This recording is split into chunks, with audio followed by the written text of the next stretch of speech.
மாற்றி அந்த மறுமையின் ஆசீர்வாதத்தையும் அநேகருக்கு ஆசீர்வாதமாகவும் கர்த்தர் நம்மளை பயன்படுத்துவார். அல்லேலூயா. நீ ஜெபிக்கலையோ நீ ஆண்டவருக்கோடு நீ இடைப்படும் போது, உன் உள்ளத்தை அர்ப்பணித்து அவரோடு கூட நீ செயல்படும் போது கர்த்தர் உன்னை உருமாற்றம் பண்ணுவார். என் லைஃப்ல அது நடந்துச்சு. நான் நினைச்சேன், அபிஷேகம் பெற்ற உடனே ரொம்ப நல்லா ஆண்டவருக்காக வாழணும், யாருமே செய்யாத ஒரு ஊழியத்தை செய்யணும், நான் அவரை டெடிகேட் பண்ணி நான் இப்படிதான் வாழணும் ஆண்டவரே. நீங்க என்ன செய்வீரோ தெரியல, எனக்கு அப்படி பெரிய ஞானம் கிடையாது, அப்படிப்பட்ட வேத அறிவு கிடையாது, ஆனா நீங்க எப்படி அபிஷேகம் பண்ணுவீங்களோ எனக்கு தெரியாது. ஆனா அந்த உங்க மறுமை ராஜ்யத்துக்கு போகத்தக்கதாக அநேகருக்கு யூஸ்ஃபுல்லா இருக்கிற மாதிரி என்ன நீங்க ஆட்கொள்ளுங்க. எனக்கு என்ன இருந்துச்சோ இல்லையோ, என்னுடைய ப்ரேயர் லைஃப்ல எனக்கு ஒரு ஸ்ட்ரகல்னஸ் இருக்கும்.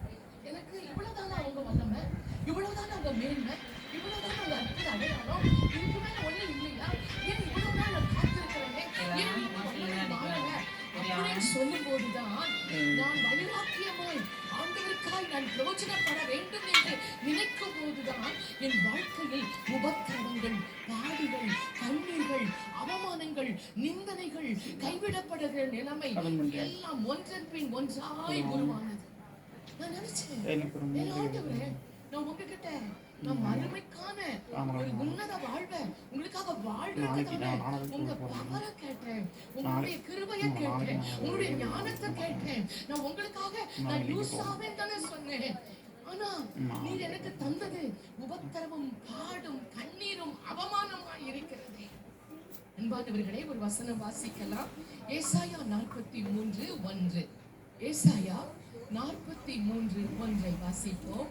இப்போதும் யாக்கோபே, உன்னை சிருஷ்டித்தவரே, உன்னை உருவாக்கியவருமாகிய கர்த்தர் சொல்லுகிறதாவது, பயப்படாதே, உன்னை மீட்டுக் கொண்டேன், உன்னை பெயர் சொல்லி அழைத்தேன், நீ என்னுடையவன். அன்பானவர்களே, நான் அழும் போது அவர் என்னை பார்த்து,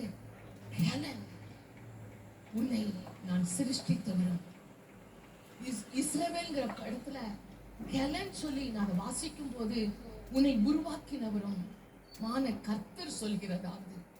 அப்படி வாசிக்கும் போது நான் என்ன செய்தேன் தெரியுமா?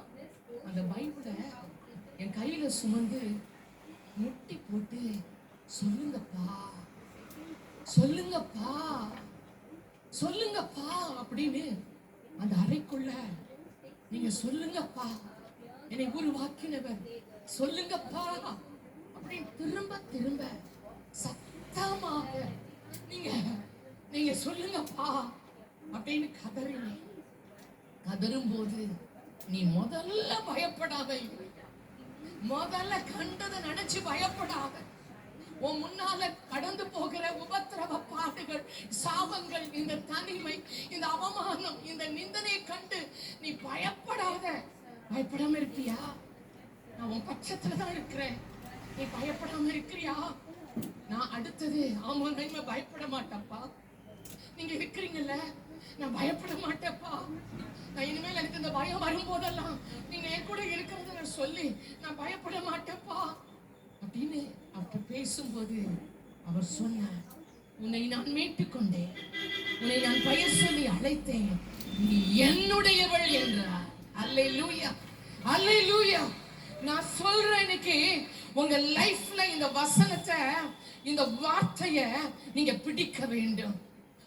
நீங்க என்ன பொறுத்தவரையில சும்மா ஸ்பீச் கேட்டுட்டு போறது இல்ல, நம்மளுடைய பிராக்டிக்கலா கொண்டு வரணும், பிராக்டிக்கலா நில்கவுன் போடணும், பிராக்டிக்கலா கதவை மூடணும், பிராக்டிக்கலா அவரோடு பேசணும், பிராக்டிக்கலா அழணும், பிராக்டிக்கலா கூப்பிடணும், பிராக்டிக்கலா அவர் பேசுவர அந்த இடத்துல நின்று அவரோடு கூட இணைந்து கொள்ளணும். இயேசுவின் நாமத்தில் சொல்லுகிறேன், இன்று இன்று இன்று இந்த செய்தியை கேட்கிற உங்களை அவர் மீட்டுக் கொண்டிருக்கிறார், அவர் பெயர் சொல்லி அழைத்திருக்கிறார். ஹalleluya, thank you Lord. தயவு செய்து ஏனோ தானோன்னு படிச்சிடாதீங்க, ஒவ்வொரு இதுலயும்